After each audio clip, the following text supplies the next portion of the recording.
Bonsoir à tous, je suis très heureuse de vous retrouver pour ce nouveau numéro de Santé 10.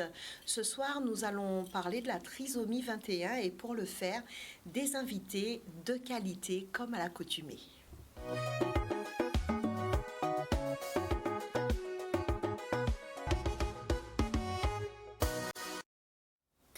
Saviez-vous que le 15 novembre, c'était la journée nationale de la trisomie 21? Eh bien, c'était normal pour nous aujourd'hui de mettre l'accent sur la trisomie 21. Pour nous en parler, le docteur Marilyn Lakmi, bonsoir. Bonsoir. Merci d'être là. Vous êtes médecin généticien clinicien. Juste à côté de vous, Élodie Boujon, psychomotricienne. Bonsoir Élodie. Bonsoir. Merci de votre présence. Et puis Madame Ivry Jézéquel, qui est la maman de John, qui est trisomique. Bonsoir. Merci d'être là. Et puis, on va tout de suite rentrer dans le vif du sujet avec le docteur Lakmi. Avant de parler de la trisomie 21, moi, je voudrais que vous puissiez nous expliquer qu'est-ce qu'un médecin généticien clinicien? Alors, la génétique, c'est une des dernières spécialités médicales. La spécialité est née en l'an 2000, donc elle a 20 ans. Et le médecin généticien, son rôle, c'est d'être un intermédiaire, en quelque sorte, entre le monde de la science, le monde de la génétique biologique, le monde de la recherche et le patient. Son rôle, c'est d'être un traducteur, d'être un passeur, en fait, qui assure le diagnostic. Il doit faire en sorte d'établir le diagnostic, ce qui n'est pas toujours aisé. Je pense que vous allez comprendre pourquoi lorsque je vais vous décrire un peu ce qu'est la trisomie 21. Ensuite, expliquer ce que c'est que la maladie qui est découverte. Et puis, également, appréhender une prise en charge, proposer une prise en charge. Voilà. Docteur Lakmi, à quel moment on va voir un médecin généticien clinicien? D'ailleurs, qui décide de cela? Alors, ça peut être un médecin spécialiste, parce que la génétique recouvre quasiment toutes les spécialités médicales. C'est-à-dire que dans chacun de nos organes peut porter une maladie génétique, en fait. Donc, c'est le médecin spécialiste qui va nous adresser le patient en général, mais certains patients viennent d'eux-mêmes. Voilà. Et donc, alors, en 2020, la spécialité quasiment la plus demandée en génétique, c'est l'oncogénétique, c'est-à-dire la génétique des cancers. Très bien. Voilà. On va tout de suite rentrer dans le vif du sujet. Notre thématique ce soir, la trisomie 21. Qu'est-ce que la trisomie 21, docteur? Alors, ce qu'il faut déjà savoir, c'est que l'organisme humain, le corps humain, contient 10 000 milliards de cellules. Mais à l'origine de ces 10 000 milliards de cellules, il y a une seule cellule, c'est la cellule qui est l'union d'un ovule, donc c'est la cellule reproductrice de la femme, et d'un spermatozoïde, la cellule reproductrice de l'homme. Donc c'est l'union de ces deux cellules. Et en fait, c'est particulièrement l'union de leurs deux noyaux. Dans le noyau de l'ovule, il y a 23 chromosomes. Donc je vais vous dire un petit peu après ce que c'est qu'un chromosome. Et dans le spermatozoïde, il y a également 23 chromosomes. Donc la toute nouvelle cellule, celle par laquelle nous avons tous commencé, c'est une cellule dont le noyau contient 46 chromosomes et c'est celle qui va donner ces 10 000 milliards de cellules. Voilà. Dans le noyau, il y a donc 46 chromosomes. Alors, qu'est-ce qu'un chromosome? C'est la façon dont la nature a eu de pouvoir stocker l'ADN. Donc, l'ADN, c'est une molécule qui est extrêmement complexe et longue, puisque je vous ai parlé de 10 000 milliards de cellules. Dans chacune de ces cellules, il y a à peu près 2 mètres d'ADN. Donc le chromosome, il sert à stocker et à ce que l'ADN puisse être facilement, on va dire, transféré d'une cellule. Voilà. Ces 46 chromosomes, ils sont en fait nommés par des chiffres. Donc par exemple, dans les 46, il y a 2 chromosomes numéro 1, 2 chromosomes numéro 2, ainsi de suite jusqu'à 22. Et ensuite, on a les chromosomes qui confèrent le sexe, le chromosome X et le chromosome Y, dont la plupart des personnes ont entendu parler. Donc quand on est un homme, on a un X et un Y. Quand on est une femme, on a 2 X. Donc il y a le chromosome 21. Nous avons en général 2 chromosomes 21. Et un enfant, une personne porteuse de la trisomie 21, au lieu de 2, on a 3. Voilà. À 3 chromosomes 21. Voilà. Ben, vous voyez, j'ai eu plusieurs fois l'explication et ce soir, j'ai mieux compris. En tout cas, donc merci docteur. Voilà, on a dit qu'on mettait l'accent sur la trisomie 21 ce soir avec nous, le docteur Lakmi. On vous a dit que c'était un médecin spécialisé dans tout ce qui est génétique. On dit généticien clinicien. Oui. Voilà. À quel moment, est-ce qu'on connaît les causes en fait de la trisomie 21? Alors, on ne connaît pas les causes, mais on sait dans quelles circonstances. Alors, c'est en général l'ovule de la maman qui, au lieu de contenir 23 chromosomes, on contient 24, c'est-à-dire on contient un chromosome 21 en plus. En plus. Voilà. Et ça, on sait que c'est avec l'âge que c'est le plus fréquent. Comment on diagnostique la trisomie 21? Alors, le diagnostic... on va dire historiquement, c'est à la naissance. Donc, on diagnostiquait le bébé trisomique 21 parce qu'il avait des traits du visage particuliers, donc avec une orientation des yeux qui se fait comme ça, en haut et en dehors. Un petit visage un petit peu plat, mais le signe le plus caractéristique pour nous, médecins, c'est le fait qu'il soit très mou. On dit qu'il a une hypotonie, c'est-à-dire il ne tient pas sa tête. Et ça, c'est vraiment assez caractéristique des enfants trisomiques 21. Ce sont les symptômes. Les premiers symptômes. Après, il y a des petites particularités des doigts, des mains, etc. On va revenir tout à l'heure sur les différents symptômes. Élodie Boujon, vous êtes psychomotricienne. Quel est le travail d'un psychomotricien? Alors, le psychomotricien, son travail consiste à favoriser un bon développement psychomoteur et à le préserver tout au long de la vie. Donc, on ne travaille pas seulement avec des enfants. Le but, c'est que la personne soit adaptée dans son environnement. Et pour cela, on a un champ de compétences assez large. Donc, bien sûr, on travaille tout ce qui est motricité, mais on travaille aussi également au niveau de l'attention, des capacités d'inhibition, le repérage spatio-temporel, la motricité fine, l'écriture, le schéma corporel, la latéralité, le tonus, voilà. Beaucoup de choses peuvent être travaillées en psychomotricité. À quel moment décide-t-on qu'on a besoin de séances de psychomotricité? Et d'ailleurs, qui décide de cela? Alors, ceux qui décident, ça va être toutes les personnes qui entourent le patient. Donc ça peut être l'enseignant, ça peut être le médecin, le pédiatre, ça peut être les professionnels orthophonistes, l'orthophoniste, le psychologue. Ça peut être aussi le parent lui-même qui voit une difficulté chez son enfant, ou le patient s'il est adulte et qu'il considère qu'il a besoin. Donc voilà, ça peut être, on va dire, un peu tout le monde.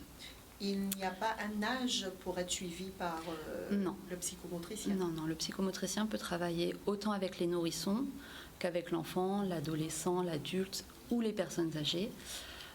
Également, on ne travaille pas seulement avec des personnes porteuses de handicap, on travaille avec toute la population. Voilà. Tout à l'heure, nous allons parler de cette spécialité et surtout du fait que certains handicaps demandent spécialement l'aide du psychomotricien. On va en parler tout à l'heure. Madame Jézéchiel Ivry, qui est la maman de John qui est un petit garçon trisomique. Avant de parler du quotidien, je voudrais que vous puissiez nous présenter votre petite famille, Madame Jézéchiel. Voilà, je m'appelle Ivry Jézéchiel. Donc voilà, il y a mon mari Franck Jézéchiel avec nous avons 2 filles, Sarah et Déborah. et 2 garçons, donc John et Enoch, qui viennent d'arriver, le petit dernier. Donc il s'agit de John qui, qui a atteint trisomie 21 et voilà, c'est de lui qu'on va parler ce soir. Racontez-nous un petit peu l'accompagnement au quotidien Alors, concernant John. Alors John, contrairement au moment, on va dire, après la naissance, où il a vu, il a eu au moins 29 consultations avant son opération du cœur, aujourd'hui on a quand même allégé un peu les choses. John est suivi par un psychomotricien, une psychomotricienne au CAMS Mhm. et une orthophoniste. Là, on est en train de voir si on reprend l'ergothérapie ou pas, et il y a aussi, on va dire, d'autres intervenants qui vont s'ajouter cette année. Il a quel âge, John? 4 ans. 4 ans. 4 ans. 4 ans. Voilà. Comment ça s'est passé, Madame Jézéchiel, quand on vous a annoncé la nouvelle, les différentes étapes? Aujourd'hui, il a 4 ans, donc Oui, on beaucoup de chemin parcouru. oui, on connaît le combat. Voilà. C'était particulier parce qu'en fait, à la base, en anténatal, hein, il y a eu une suspicion de trisomie 21 en fait à cause d'un problème au cœur. Donc il avait un gros trou dans le cœur. Donc et bien souvent c'est associé à la trisomie 21. Mais moi, alors compte tenu du fait que le bébé il avait un faible poids et que je voulais pas de choses invasives parce qu'on m'a proposé de faire ce qu'on appelle, comment on appelle ça déjà? La myosynthèse. Et ce que j'ai refusé parce que je leur ai demandé est-ce que ça se guérit ou pas à l'intérieur du corps. Non, en fait, vous attendrez qu'il naisse. Je voulais quand même avoir plus de sécurité par rapport Vous à aviez ça. combien de mois, Madame Jézéchiel? 8 mois. 8 mois. 8 mois, c'était difficile parce que j'ai découvert beaucoup de choses, mais de manière un peu violente, parce qu'à 8 mois, voilà, il y avait le cœur qu'on avait découvert, donc il fallait quand même se dire, mais à quoi on faisait face? Il fallait que j'aille en Martinique pour pouvoir confirmer ce que les gynécologues avaient vu. Et voilà, le diagnostic il était juste pessimiste au possible et ça a été, pour moi ça a été très violent parce qu'à un moment donné on m'a proposé quand même d'interrompre ma grossesse alors que mon fils je le sentais bouger, j'étais là. 8 mois, on parle de 8 mois de grossesse. Ouais, c'était difficile parce que ça correspond pas à mes valeurs, ça, voilà, c'était mon petit doudou à l'intérieur de moi là et tout, il a mal, ben je vais l'accompagner quoi. Et c'était très violent. Pour moi, je l'ai reçu comme ça. Et après, j'ai demandé un deuxième avis, hein, parce que je voulais quand même avoir cette confirmation, est-ce qu'il a vraiment ce problème au cœur? Donc, j'ai été à Paris. Et à Paris, ils ont vu effectivement qu'il avait ce gros trou dans le cœur. Et on m'a dit, madame, c'est réparable. C'était moins pessimiste qu'on m'avait annoncé auparavant. Du coup, j'ai senti, voilà. C'est-à-dire que la trisomie, je ne voulais pas en entendre parler tout de suite parce que je voulais quand même déjà qu'on règle ce problème-là et après appréhender l'autre problème qui... Mais on connaît hein, ce qu'on appelait le mongolisme, mais je n'en savais pas plus, ni les symptômes. C'était une aventure douloureuse parce qu'il fallait que je reste forte. J'étais seule là-bas avec mon oncle qui m'a accueillie chez lui et sa femme. C'était compliqué. C'était compliqué. Mais voilà, les médecins, ils sont très prudents, ils essayent d'être, on va dire, très réservés quand ils vous annoncent les choses. Mais voilà, j'ai gardé courage grâce à Dieu. Et puis, Comment ça se passe entre John et ses sœurs, John et son petit frère? Comment ça se passe? En fait, moi, je dis toujours ça, j'ai une fratrie normale, en fait. Hein. Ils s'aiment, ils s'engueulent des fois. Oui, comme tous les enfants. Fratrie normale. C'est vrai que ses sœurs ont un côté assez protecteur parce que elles ont compris ce que c'était la trisomie 21. On en a discuté rapidement avec elles, pardon, pour qu'elles puissent comprendre que voilà que leur frère était différent. Sauf que de savoir qu'il est différent, on ne le traite pas différemment. Voilà. Elles ont quel âge, vos filles? Alors, ma première a 9 ans et la deuxième, elle a 6 ans. D'accord. Voilà. Ouais, oui, elles sont petites. Voilà, ce sont des petites filles, mais qui ont une maturité, une sensibilité hors norme. Parce que quand on est au contact du handicap, on remarque que nos enfants grandissent plus vite que les autres. Voilà. Et nous aussi, parents, on va dire, on devient des parents différents. Différent. Aujourd'hui, alors je dois vous avouer, Madame Jézéchiel, vous ne deviez pas être toute seule ce soir en tant qu'aidant, en tant que parent, mais l'autre parent qui devait être avec nous m'a avoué, Brigitte, je suis en colère. Alors j'ai souvent entendu, nous sommes en colère. Est-ce que vous aussi, vous avez ces moments de colère? Nous sommes en colère, mais en colère contre le manque d'attention envers l'handicap. Nous sommes en colère contre les institutions qui devraient nous accompagner. Nous sommes en colère parce que on nous manque de respect. Nous sommes en colère parce qu'on ne prend pas suffisamment le temps de comprendre et de gérer cette souffrance que nous avons au quotidien. Est-ce que vous aussi, vous avez parfois cette colère? Alors, il faut dire que j'ai un temps de réaction un peu long. Je dis ça tout le temps à mes amis, à mes proches. Si vous voulez, avant d'être en colère, je prends de la distance vis-à-vis des choses. Sauf que ça fait 4 ans. Ça fait 4 ans que je prends de la distance. Ça fait 4 ans que je vis avec mon fils et que j'estime qu'on est dans un combat. On est dans un combat. Et qu'on soit fatigué ou pas, il faut continuer à marcher. Et c'est là que ça devient compliqué. Je vais vous donner un exemple tout simple. Je vais vous faire part d'une partie de ma vie, on va dire, durant cette crise sanitaire qui a été, on va dire, compliquée à vivre.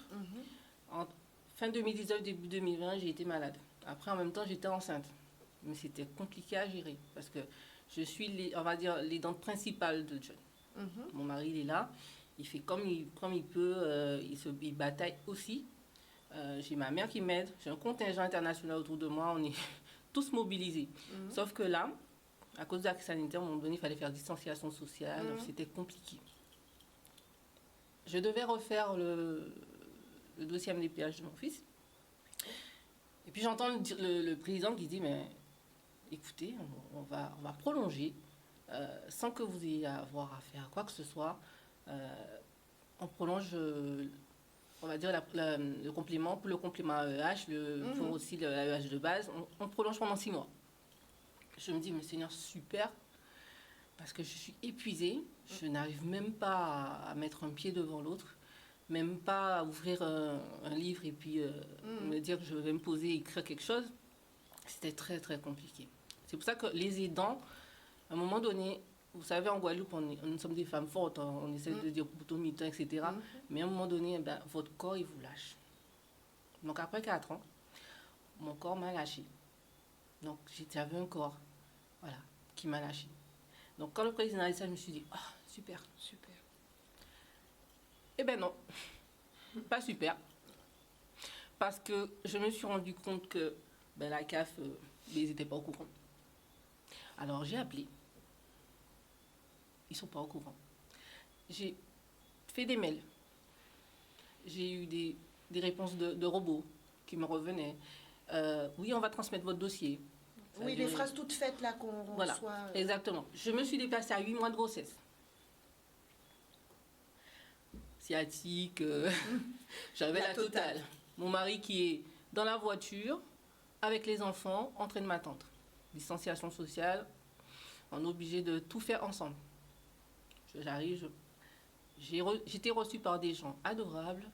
J'ai pas de problème avec ça. Les gens sont toujours très polis, très agréables.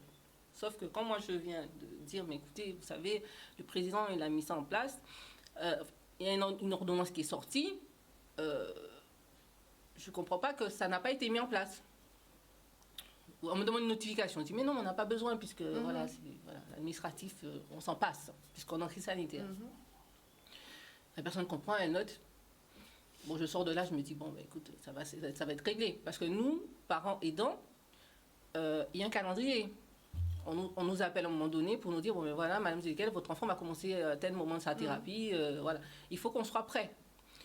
On a des thérapies qui sont, on va dire, en dehors de ce que le CAMS nous propose, donc en libéral. C'est payé de notre poche et la MDPH nous aide à financer.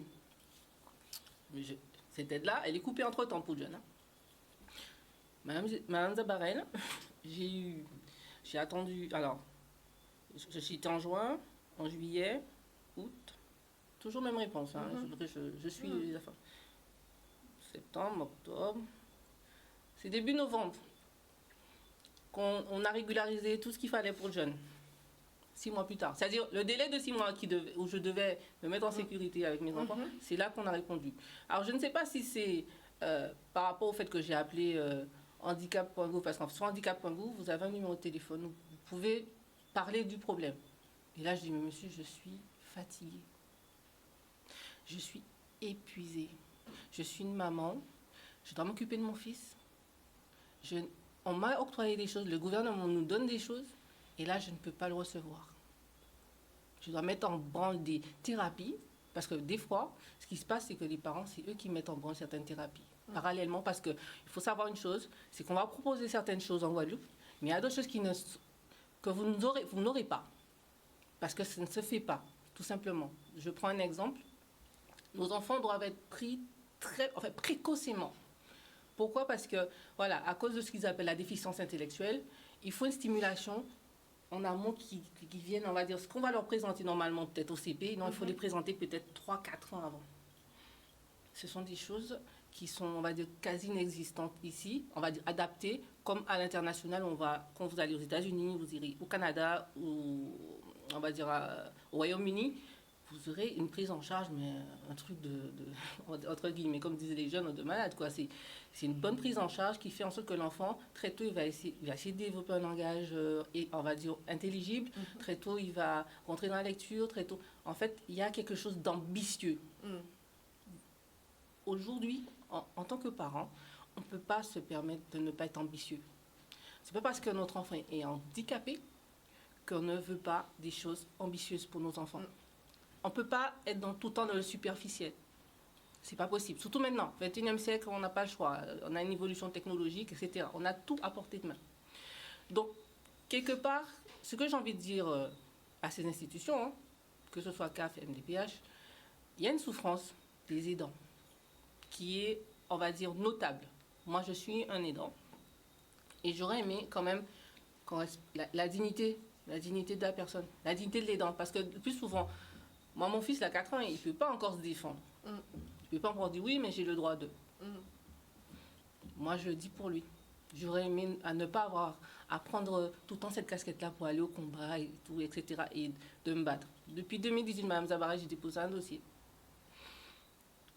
Ça fait 2 ans que j'attends une carte d'invalidité.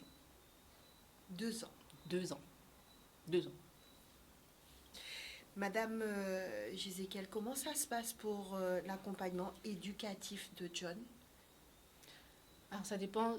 Alors, qu'est-ce que vous entendez par éducatif? C'est-à-dire l'école ou... L'école. Alors, c'est assez particulier aussi parce que mon mari et moi, on a fait le choix de scolariser John à 2 ans et demi dans une école hors contrat à l'époque. Et il a été très bien reçu, la directrice, juste géniale, c'est quelqu'un de très, très, très humain.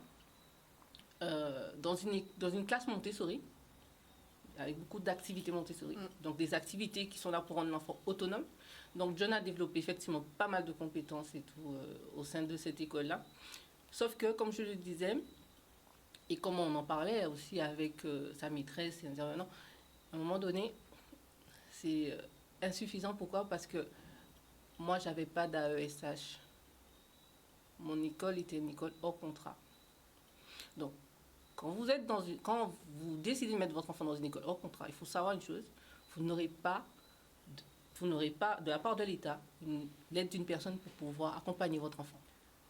Sauf que s'il est scolarisé dans le milieu public, on vous donne, vous n'avez pas le droit, vous ne pouvez pas avoir l'AVS ou la VSI spécialisée dans la pathologie de l'enfant pour l'accompagner. Et si vous voulez payer quelqu'un pour accompagner l'enfant, c'est pas possible non plus. Non. On vous dit que juridiquement, est-ce que vous avez connu ça aussi? Non. Il faut dire que c'est vrai que nous, on a fait preuve de... Comment dire? On était tellement fatigués qu'on n'a pas tenté. D'accord. Mais je connais des parents qui sont dans un combat, mais juste phénoménal. Ouais, Juste phénoménal.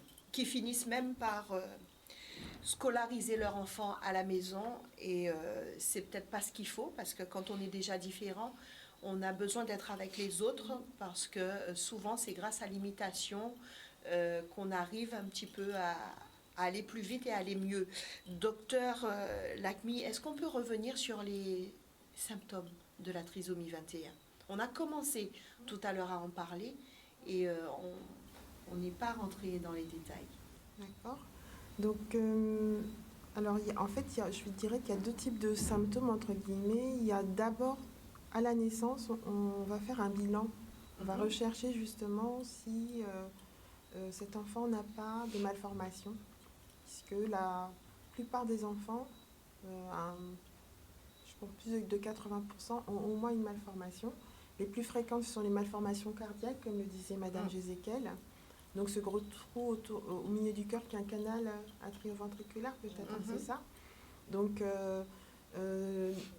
c'est souvent la porte qui permet un diagnostic avant la naissance, ou alors qui permet des fois le diagnostic, parce que des fois il y a des bébés, j'ai l'impression, c'est comme s'ils se cachaient, ils ne voulaient pas qu'on les trouve. Tous les examens sont normaux, puis quand ils naissent, on voit qu'ils sont trisomie 21, et ben parfois on fait diagnostic à cause de ce canal atrioventriculaire qui est assez caractéristique. Il y a d'autres malformations cardiaques. En tout cas, elles doivent le plus souvent être opérées vers l'âge de 6 mois. Parfois, rarement, on doit le faire dès la naissance. Voilà. D'autres malformations, comme des malformations digestives. Donc, il y a des sténoses, c'est-à-dire des endroits qui sont rétrécis de façon anormale au niveau digestif. Ça peut être un peu à n'importe quel étage. Des malformations des organes génitaux chez le petit garçon, ça peut arriver. Donc ça, on va dire, c'est les malformations les plus fréquentes. On va faire aussi un bilan sensoriel. Certains enfants peuvent avoir des cataractes dès la naissance. Donc c'est très important de pouvoir vérifier ça, vérifier leur audition. Et puis, le symptôme principal qui est cette hypotonie qui nécessite une prise en charge très rapidement par le kinésithérapeute. C'est-à-dire que si l'enfant n'a pas de suivi particulier parce qu'il n'a pas de malformation, il doit sortir avec de la kinésithérapie motrice dès sa sortie de la maternité ou de l'hôpital. Parce qu'on sait qu'une stimulation, c'est ce que disait Madame Jézéquel, est très importante. Et la stimulation motrice entraîne une stimulation aussi cognitive chez l'enfant trisomie 21. Donc c'est très important de commencer très tôt. Quelles sont les conséquences, docteur, de la trisomie 21? Alors les conséquences, la principale, c'est le déficit intellectuel qui peut être variable en fait. Alors le déficit, il est mesuré par le fameux quotient intellectuel. Ce qu'on sait, c'est que la population générale, elle a entre 80 et 120. Ça, c'est le gros de la population générale qui est entre 80 et 120. Et l'enfant trisomique 21, ça se situe de 40 à 70-80. Ça veut dire que si on prend 100 enfants trisomiques 21, eh ben, on a des enfants qui vont pouvoir lire et puis d'autres qui vont avoir beaucoup plus de soucis. Mais la différence est très importante. Donc ça rend vital de pouvoir, dès le début, effectuer toutes les stimulations possibles. Parce que c'est vrai que non stimulé, l'enfant, il peut se laisser aller en quelque sorte. Enfin, il ne va pas avoir la tonicité pour pouvoir demander. Voilà. Donc la disparité est très importante. Très importante. Et Élodie, souvent, les enfants porteurs d'un handicap sont dirigés en psychomotricité. Pourquoi? Alors déjà, il y a beaucoup de pathologies qui donnent des difficultés motrices, notamment, ou des difficultés dans les domaines dont je vous ai parlé tout à l'heure. Mais il y a aussi autre chose qui est travaillée par le psychomotricien, c'est ce qu'on appelle la thérapie psychomotrice. Les personnes porteuses de handicap, du fait du handicap, manquent souvent de confiance en soi et éprouvent un mal-être. par cette thérapie psychomotrice, on va les aider à reprendre confiance en leurs capacités et à éprouver un plaisir à se mouvoir et un bien-être corporel. La psychomotricité, en quoi ça peut être efficace et bénéfique pour un trisomique? Alors, la trisomie engendre très souvent un retard moteur. Donc, dès le début, des tout petits, on va accompagner le développement de l'enfant trisomique pour que, malgré ce retard, le développement soit harmonieux. Également, comme le docteur disait, les enfants ont souvent une hypotonie. C'est un travail que le psychomotricien peut faire également. Et le troisième axe principal, puisqu'il y a d'autres choses, mais le troisième axe principal, c'est lié à cette déficience intellectuelle, souvent présente, qui occasionne des difficultés dans les apprentissages, l'écriture par exemple, mais aussi des difficultés dans le repérage dans l'espace, dans le temps, le vocabulaire corporel, voilà, plein de petites difficultés liées à cette déficience. Madame Gézéchiel, nous avons fait un petit tour avec ma collaboratrice Valérie, que nous saluons, pour prendre un petit peu quelques informations du côté des parents d'enfants trisomiques. Je vous l'ai dit tout à l'heure, pour la plupart, on en a trouvé qui étaient en colère, on en a déjà parlé. Et puis, beaucoup ont utilisé le mot il y a une façon de faire qui reste violente. Ils ont utilisé souvent le mot violent. Et on a eu des exemples. On nous a parlé de quand il faut remplir des dossiers, que parfois la manière de faire, ça reste... Voilà. On nous a parlé de l'accueil dans les instituts. Est-ce que vous aussi, vous avez rencontré des expériences comme celle-ci? Alors, j'ai en tête, on va dire, après la naissance de John, quand il fallait être devant ce fameux formulaire DPH et tout rempli. Et quand on arrive à la page où il faut écrire le projet de vie, oui, ça c'est violent. C'est violent pour plusieurs raisons. La première, c'est que on vous demande de faire un projet pour un enfant que vous n'attendiez pas en fait. Vous attendiez. En fait, quand une femme est enceinte, elle idéalise déjà son nouveau-né et elle imagine beaucoup de choses. On fait un film.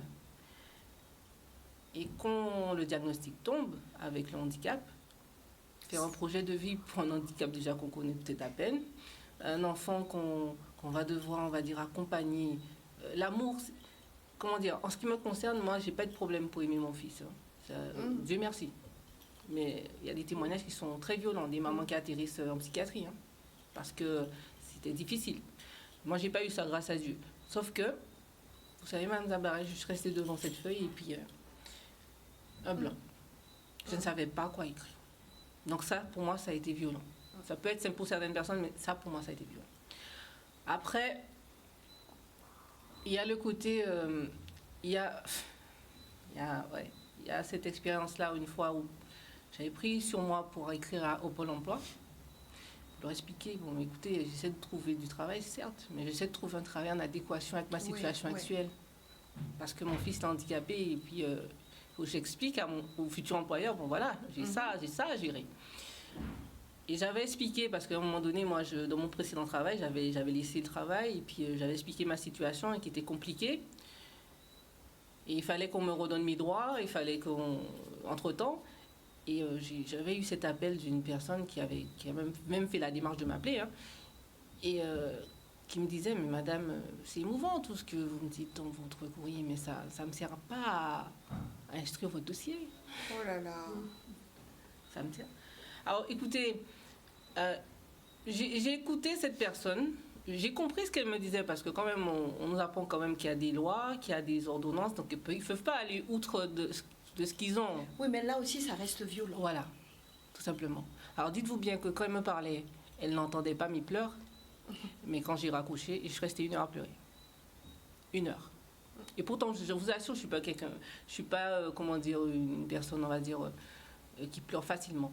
Mais là, je me suis sentie rejetée, mais surtout ce qui m'a fait mal, c'est que à travers cette histoire-là, mon fils se faisait rejeter aussi. Pour moi, c'était une forme de rejet. Parce que maman n'allait pas pouvoir avoir ce dont elle avait besoin, cet accompagnement-là, parce que j'avais besoin d'accompagnement. Un accompagnement, on va dire, en adéquation avec ma situation. Alors, Dieu merci, j'ai rencontré des employeurs qui étaient tout à fait exceptionnels. Et d'ailleurs, je les salue, parce qu'ils m'ont accompagné, Mme Zabaré. Ils m'ont accompagné, ils m'ont aidé. Sauf que ce n'était pas suffisant. Ce n'était pas suffisant. Voilà. Et puis parfois, ça peut, sur le temps, on peut aider un petit peu, mais on ne peut pas parfois aider tout le temps. Voilà. On a d'habitude, on a des questions que nous notons avec ma collaboratrice. Mais aujourd'hui, il y a quelqu'un qui voudrait intervenir au téléphone et notre réalisateur Kevin nous dit que la personne attend depuis longtemps. Donc, on va prendre cet appel. Allô? Allô, bonsoir. Bonsoir. Bonsoir. Oui. Oui. Oui, je voulais surtout m'adresser au docteur à savoir quelle est l'espérance de vie d'un enfant porteur de trisomie 21. D'accord. On vous répond. On vous laisse vous installer tranquillement devant votre téléviseur et on vous répond, monsieur. Merci de votre appel. Allô? Oui, vous êtes encore là. Oui. Parce que assez souvent... Oui, monsieur. Oui, assez souvent, les parents meurent assez souvent avant les enfants. Et ça pose problème pour la prise en charge d'un enfant porteur de trisomie 21. On vous répond, monsieur. On vous laisse vous installer devant votre téléviseur et on vous répond. Docteur Lakmi? Oui. Alors, c'est vrai que c'est vraiment un sujet de détresse pour les parents.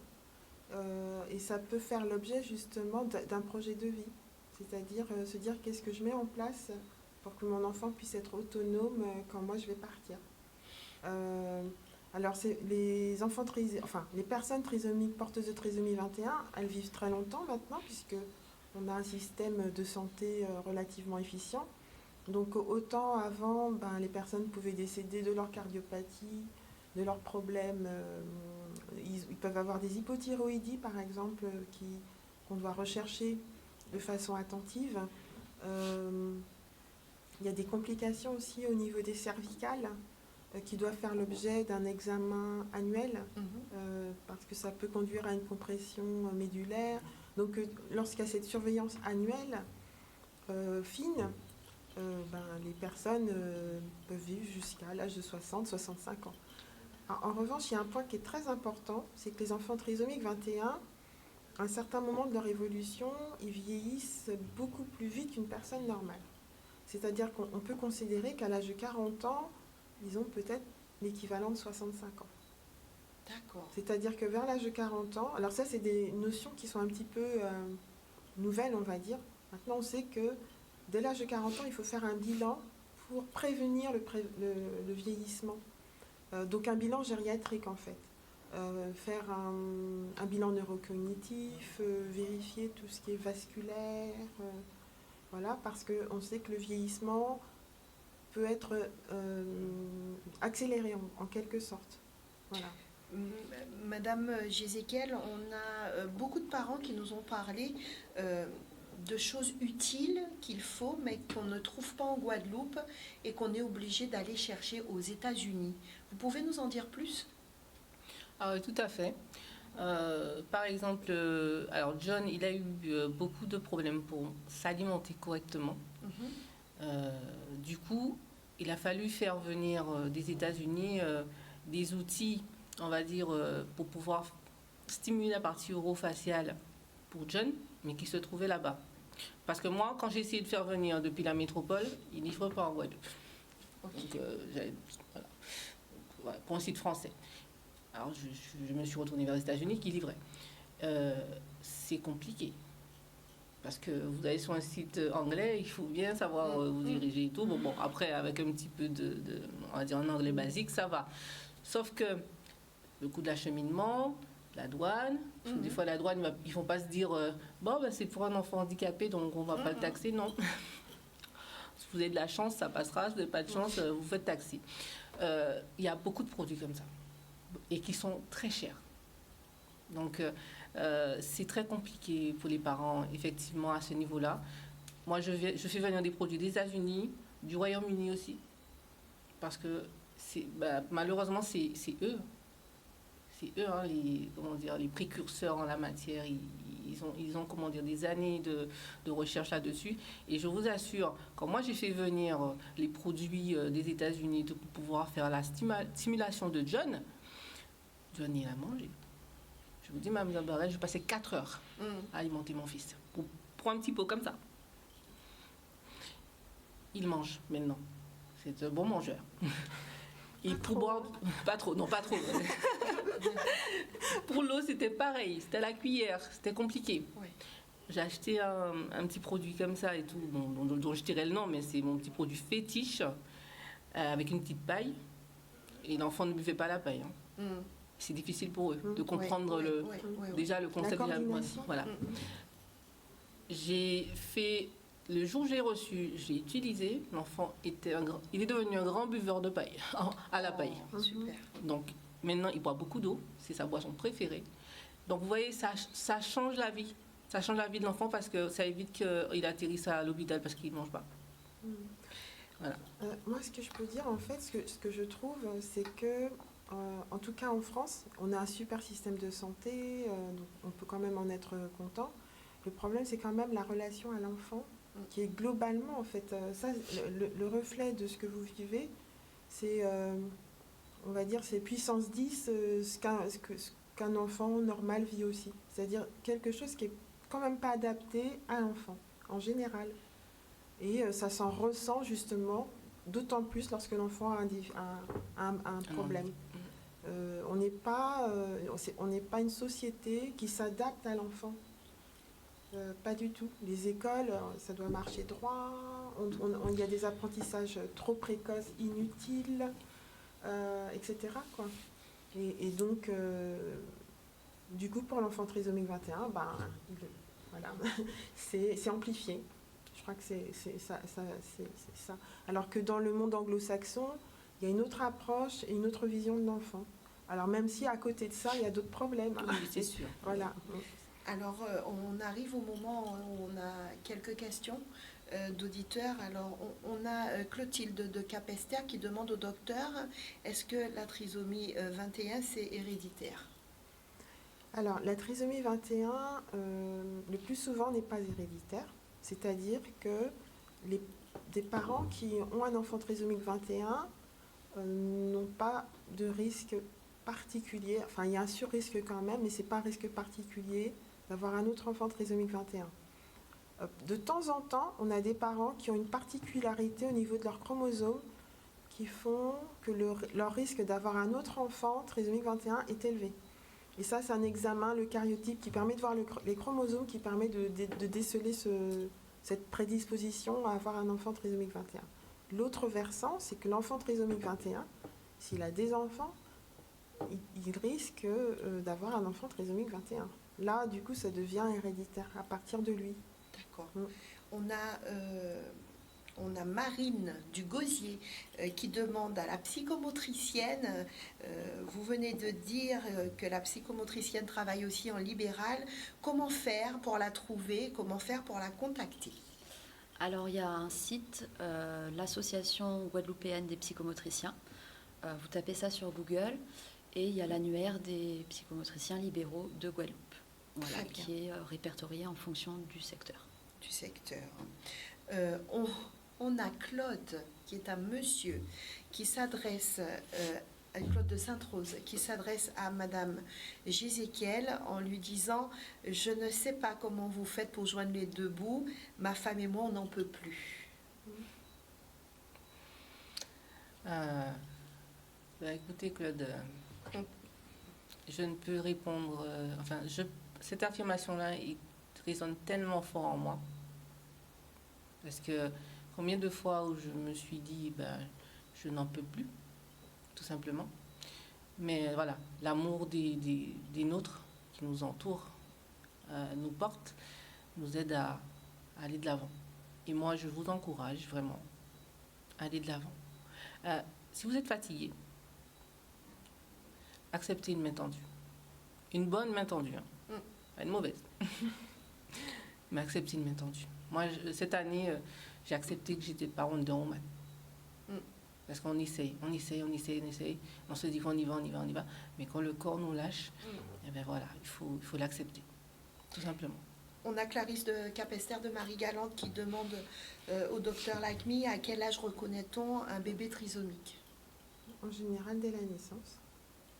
En général. Alors après, on peut le reconnaître évidemment pendant la grossesse par des signes indirects.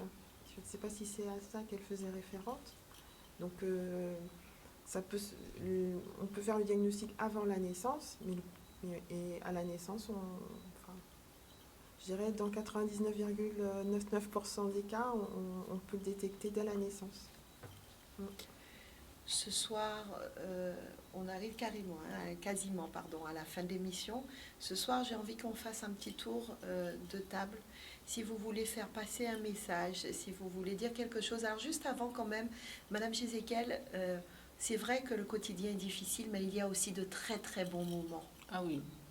Mon fils, moi je l'appelle, c'est mon acteur. Cet enfant-là, vous savez une chose, des fois, je me dis que s'il n'était pas dans ma vie, je n'aurais même pas eu connaissance de toutes les capacités qui sont en moi. Je ne connaîtrais peut-être même pas l'amour inconditionnel, parce que généralement, on aime bien les gens parce qu'ils nous aiment bien. Voilà.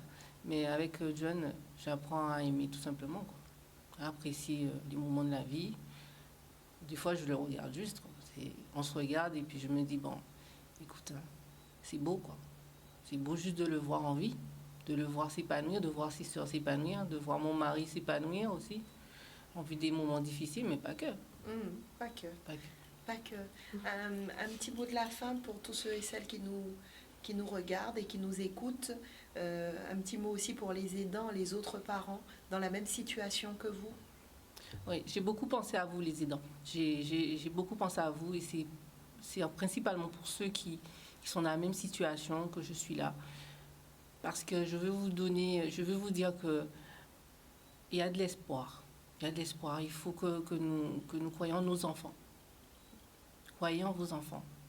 Et reposez-vous. Prenons le temps de se reposer. Je peux adresser un message à nos politiques ou pas? Oh oui, vous savez, ici, vous êtes dans la bonne télé, la télé du peuple. Quand on vient ici, on a le temps de s'exprimer et on dit ce qu'on a envie de dire. Donc allez-y. Alors, je m'adresserai principalement à la présidente du conseil départemental et à monsieur le préfet, parce que je ne savais pas... J'ai écrit au président de la République, hein, je le dis, hein, parce que dans ma détresse, j'avais besoin, on va dire, qu'il l'entende aussi.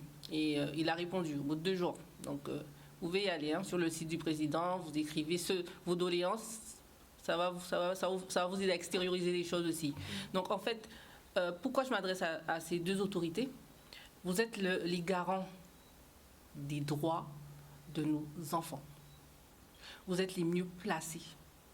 Et si aujourd'hui je me suis déplacée, c'est parce que je veux que vous entendiez qu'il y a de la souffrance et il y a un problème de respect de la dignité de la personne. Et j'aurais aimé que vous preniez, on va dire, votre bâton de pèlerin pour pouvoir nous aider. Parce que là, ce que j'ai vécu pendant la crise sanitaire, j'espère vraiment qu'il n'y a personne d'autre qui ait vécu ça. Très, très honnêtement. Je ne le souhaite à personne. Je voudrais que tout ce qui est déjà mis en place pour nous aider, parce qu'il y a des choses qui sont mises en place pour nous aider, pour subventionner aussi on va dire par des aides, du matériel. On a besoin de matériel, on a besoin de professionnels qui croient en nos enfants pour pouvoir les accompagner, les élever. Arrêtons de regarder à ce que l'enfant a. Prenez un peu de hauteur pour mettre un terreau pour nos enfants afin qu'eux aussi puissent s'élever. Parce que d'autres arrivent à nous montrer au niveau international que c'est possible. Le possible se fait ensemble, il ne se fait pas tout seul. Donc, s'il vous plaît, entendez bien. Il y a des difficultés pour nous au niveau de tout ce qui est formulaire MDPH, accompagnement. On est là, on s'use, on est usé. Comme disait Claude, fatigué. Respectez. On n'est pas obligé de nous aimer. Respectez-nous. Respectez nos enfants.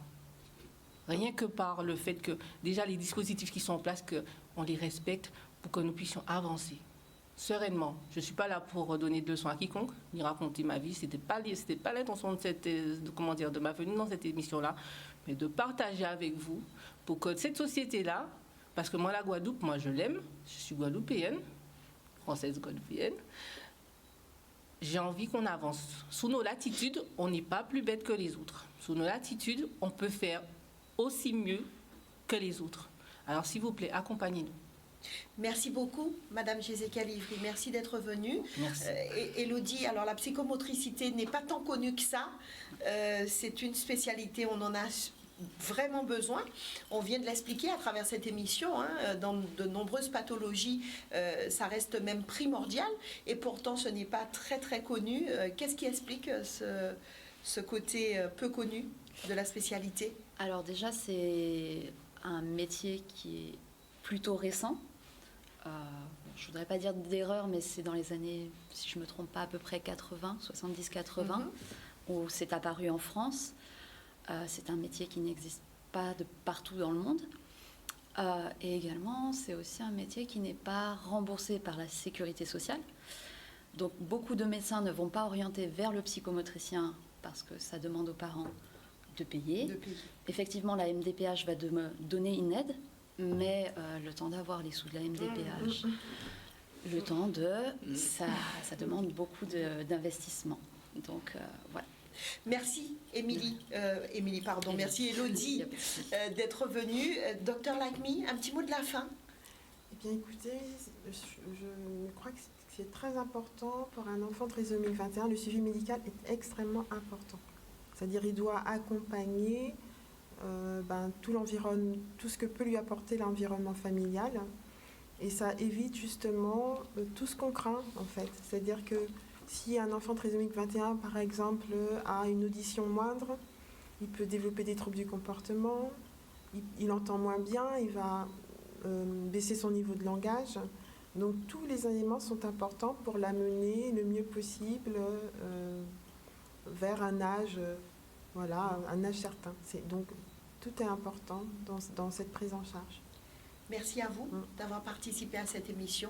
Merci, docteur Like-Me.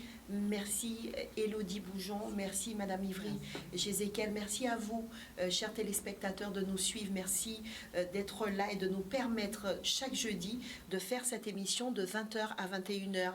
Merci à Kevin qui a réalisé cette émission ce soir. Nous, on se donne rendez-vous jeudi prochain, 20h, 21h, même télé, Zoja Connect.